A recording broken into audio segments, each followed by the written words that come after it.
उत्तर प्रदेश में ब्राह्मणों की राजनीति अब हॉट होने लगी है और कहीं ना कहीं ये भारतीय जनता पार्टी को परेशान करने वाला मुद्दा हो चुका है। इस पूरी राजनीति को गर्म करने के पीछे जो चेहरा है प्रोफेसर अभिषेक मिश्रा, पूर्व मंत्री भी हैं, आईआईएम के प्रोफेसर भी हैं, तो उन्होंने 108 फुट की मूर्ति लगाने का जो ऐलान लखनऊ में किया है भगवान परशुराम की, उसके बाद तमाम दलों को अब मिर्चियां बहुत तेज़ी से लगने लगी हैं। हालांकि रिएक्ट नहीं आ रहा, लेकिन जो पर्दे के पीछे जो तमाम चीज़ें आ रही हैं उसमें बीजेपी के लिए कहीं ना कहीं मुश्किल खड़ी हो रही है। तो अब हमारे साथ मौजूद हैं प्रोफेसर अभिषेक मिश्रा जी। बहुत धन्यवाद आपको मिश्रा जी, बहुत शुक्रिया। जिस तरीके से 108 फुट की परशुराम की मूर्ति जो आप लोग लगा रहे हैं, तो कहीं ना कहीं ब्राह्मणों को जोड़ने की पहली कवायद समाजवादी पार्टी से। देखिए, ये चिरंजीव भगवान परशुराम चेतना पीठ के तत्वावधान के तहत ये मूर्ति हम लोग लगा रहे हैं। इसमें मैं ट्रस्टी हूँ, मेरे साथ संतोष पांडे जी ट्रस्टी हैं। और इसमें हम लोग, मैं इतना ज़रूर कहना चाहूँगा कि राजनीति और राजनीति का नज़रिया बहुत छोटा नज़रिया है। इस हमारे जो पुनीत काम हमने शुरू किया है, ये एक पवित्र विचार है, ये एक संस्कार है। और ये हमने जहाँ अवधारणा हुई इसकी, वो है कि जिसमें हमने जन्म लिया, भगवान परशुराम को हम अपने आप को उनका वंशज मानते हैं। हम ये मानते हैं कि कहीं न कहीं हम सब लोग उनसे उत्पन्न हैं, वही सृष्टि के रचयिता हैं, भगवान विष्णु के छठे अवतार हैं। और ये राजनीति तो आती जाती रहती है, हम लोग तो आते जाते रहते हैं, सृष्टियां भी शायद आती जाती रहती हैं। ये भगवान का जो स्वरूप है, चाहे राम का हो, चाहे कृष्ण का हो, चाहे परशुराम का हो, ये सब विष्णु जी के स्वरूप हैं, इनमें कोई अंतर नहीं है। हमारी आराधना का सवाल है, हमारी भक्ति का सवाल है, हमारे विश्वास का सवाल है, इसलिए हम ये काम कर रहे हैं।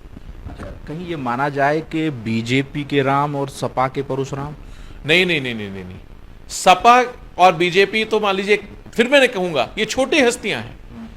प्रभु श्री राम भी हमारे, प्रभु श्री परशुराम भी हमारे, कृष्ण भी हमारे, नरसिंह भी हमारे, और इनफैक्ट मैं तो ये कहूंगा ब्रह्मा विष्णु महेश की ट्रिनिटी जो है वो भी पूरी तरीके से हमारी। ये तो कहा गया है ना कि ब्रह्मा विष्णु सदाशिव जानत अविवेका।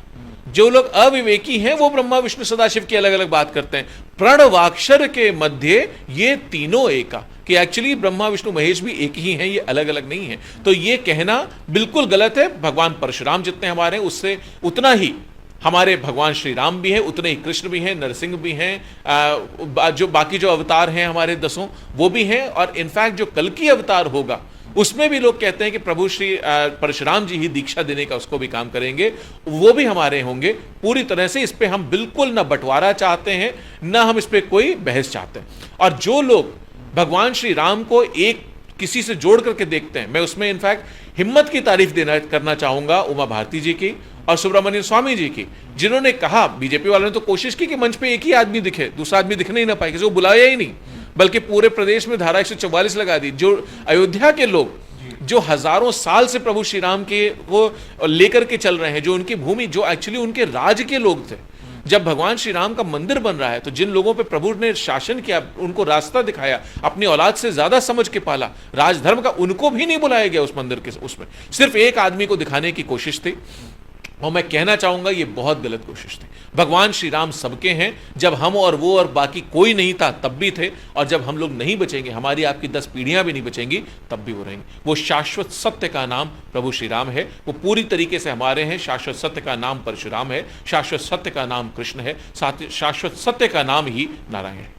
मिश्रा जी, क्योंकि ये एक पॉलिटिकल माइलेज लेने की कोशिश की राम मंदिर का बहुत जल्दी में एक शिलान्यास करके, तो क्या ये माना जाए कि 2022 तक बीजेपी इस मुद्दे को गर्म रखना चाहेगी मंदिर को? अच्छा, आप बताओ, अभी आप खुद ही कह रहे हो पॉलिटिकल माइलेज लेने की कोशिश की बीजेपी ने, तो ये तो बीजेपी का तरीका ही हो गया। दिक्कत यही हो रही है। आज देखिए, ये कोई चर्चा नहीं करता। मैं अभी आज अगर IIM अहमदाबाद में पढ़ा रहा होता और मंदिर बना रहा होता तो आप नहीं मुझसे सवाल पूछते। सिर्फ भारतीय जनता पार्टी ने इतना खराब व्यवस्था बना दी है देश में कि जहां धर्म की बात करो वहां लोग राजनीति करने लगते हैं, वहां लोग सोचते हैं इसमें पीछे राजनीति जरूर होगी। मैं बिल्कुल कहना चाहता हूं इसमें कोई राजनीति नहीं है। ये भारतीय जनता पार्टी का चरित्र हो सकता है कि उन्होंने भगवान श्री राम का मंदिर, जो कि सबकी आस्था का सवाल है, सबके आराध्य, हमारे पूरे विश्व के पूजनीय है, उनमें सिर्फ खुद को दिखाया, हम बनाएंगे तो मैं आज आपके माध्यम से न्योता देता हूं कि भारतीय जनता पार्टी का हर आदमी आए, शीश नवाए, प्रसाद ग्रहण करे, आशीर्वाद ले, उसको सौभाग्य की प्राप्ति होगी। भगवान श्री राम के मंदिर से जैसे मिलेगी वैसे ही भगवान परशुराम के मंदिर से मिलेगी। और इतना कहना चाहता हूं भारतीय जनता पार्टी वालों को कि भगवान परशुराम के मंदिर का विरोध मत करिए, मूर्ति का विरोध मत करना, वरना श्राप लगेगा।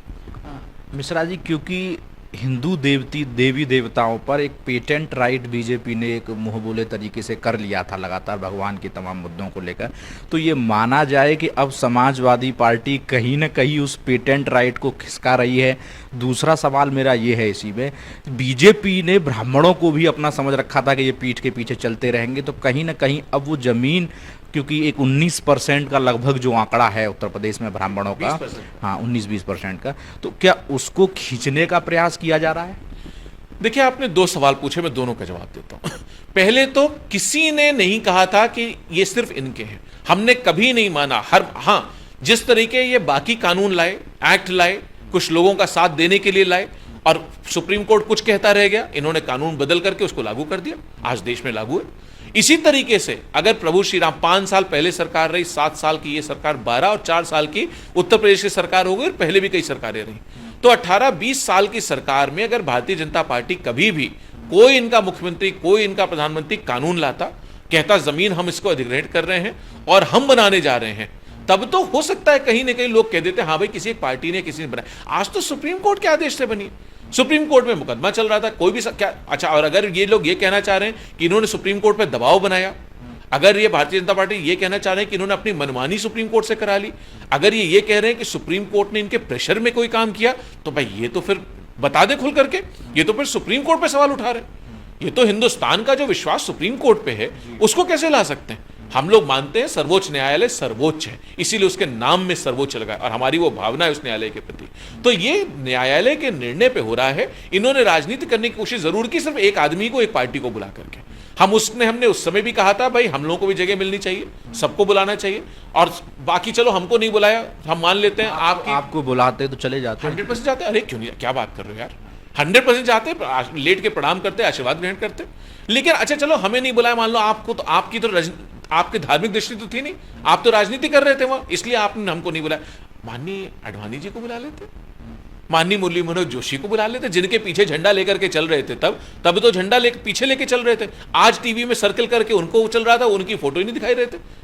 ये कोशिश हो रही थी कि उनकी फोटो न दिख जाए, सिर्फ वही एक ही सर्कल दिखता रहे। तो ये सोच बहुत खराब है। बीच में फिर से वही सवाल आ गया, क्योंकि लाल कृष्ण आडवाणी या मुरली मनोहर जोशी दोनों ब्राह्मण चेहरे हैं, तो क्या ये माना जाए जो लगातार हैशटैग ब्राह्मणों पर अत्याचार उत्तर प्रदेश में चल रहा है, तो क्या इन दोनों चेहरों को भी या इस कृत्य को भी उस अत्याचार के साथ जोड़ सकते हैं?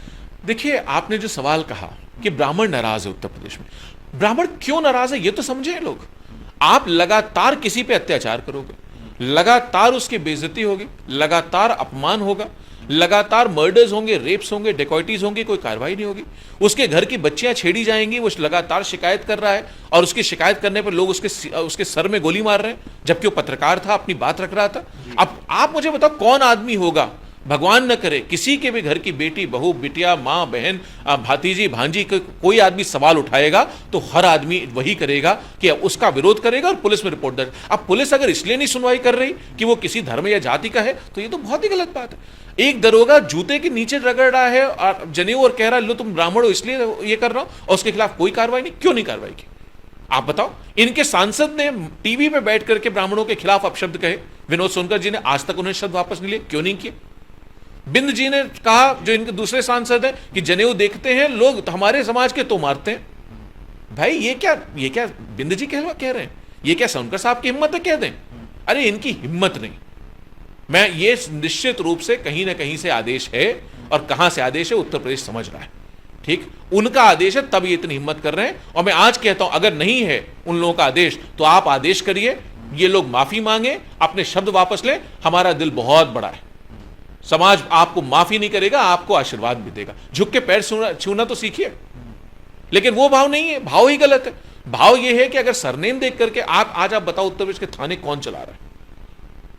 आप लिस्ट बना लेना, अपने जिले के बना लेना, उत्तर प्रदेश किसी जिले के निकाल लो, तो आप समझ जाओगे सर। वो तो कहते हैं हमने चीफ सेक्रेटरी, ये प्रिंसिपल सेक्रेटरी होम को ब्राह्मण बना दिया और डीजीपी को ब्राह्मण बना दिया। आप कह रहे हैं विरोध हो रहा है। भाई मैं नहीं कुछ कह रहा, जो उत्तर प्रदेश कह रहा है वो कह रहा हूं। मैं तो आपके सवाल का जवाब दे रहा हूं। आपने पूछा ब्राह्मण नाराज है, मैं कह रहा हूं हाँ नाराज है। मैं सिर्फ इतना ही नहीं कह रहा कि ब्राह्मण है, मैं आपसे ये भी कह रहा हूं कि हर वर्ग नाराज है। उत्तर प्रदेश को धर्म और जाति से मत देखिए। ये चीज भारतीय जनता पार्टी वालों की बहुत खराब है। वो हर चीज में धर्म और जाति ले आते हैं। वो ब्राह्मण को, ठाकुर को, बनिया को, कायस्थ को, पिछड़े को, दलित को, मुसलमान को, पारसी को, सिख को, इन झंझटों को छोड़ दीजिए। हाथ जोड़ के निवेदन कर रहा हूं, आप आ जाइए गवर्नेंस पे, मुद्दों पे काम बताइए। आपको सरकार ने, आपको जनता ने सरकार दी है, सरकार में आपने क्या कहा? वो करोड़ों नौकरियां कहां हैं जो माननीय प्रधानमंत्री जी ने, मुख्यमंत्री जी ने वादा की थी? 75 लाख नौकरियां एक साल में, 4 साल की सरकार हो रही है, 70 लाख नौकरियां, तो 2.5-3 करोड़ नौकरियां होनी चाहिए। 1.25 करोड़ नौकरियां दी हैं। ने कहा कि आप मुझे बताओ किसको मिली? आप किसी को जानते हो तो बता दो। किस अखबार में विज्ञापन देखा था। अखबार का विज्ञापन तो अखबार वाले क्यों छाप देते? क्योंकि विज्ञापन है। अब मुझे लगता है आपको मिलेगा तो आप भी चला दोगे टीवी पे कि ये विज्ञापन ने 1.5 करोड़ नौकरियां दी, 2 करोड़ दी।